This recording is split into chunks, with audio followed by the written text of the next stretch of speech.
নমস্কার, অনন্য রান্নাঘরে তোমাদের সকলকে স্বাগত।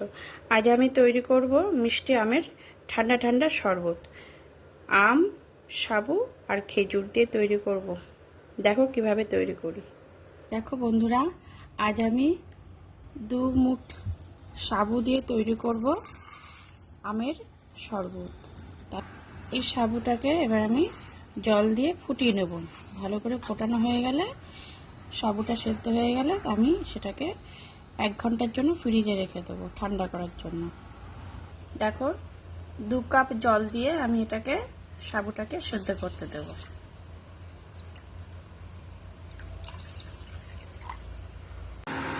দেখো বন্ধুরা, সাবুটা এরকম জাল দিয়ে নিয়েছি।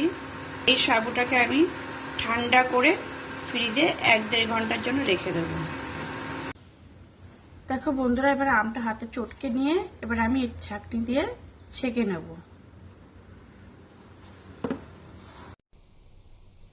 ছাঁকনিতে ছেঁকে নেওয়ার পর জাল দিয়ে রাখা সাবু আমি এর মধ্যে দিয়ে দিচ্ছি। ঠান্ডা ঠান্ডা সাবুটা এর মধ্যে আমি দিয়ে দিচ্ছি।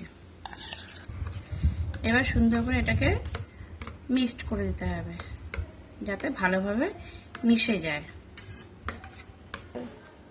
দেখো শরবতে আমরা এই খেজুরটা দেব। খেজুরটাকে ছোট ছোট করে কেটে নিচ্ছে শরবতে মেশানোর জন্য।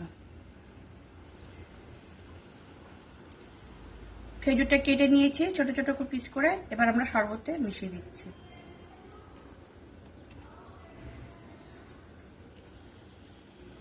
পাঁচমিশালি বাদাম শরবতে মিশিয়ে দিচ্ছি।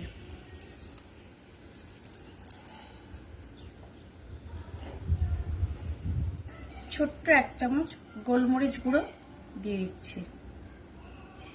চিমটি লবণ দিয়ে দিচ্ছি। এগুলোকে সব একসঙ্গে মিক্সড করে নেব। তৈরি হয়ে গেছে আমাদের আম, সাবু, খেজুরের শরবত।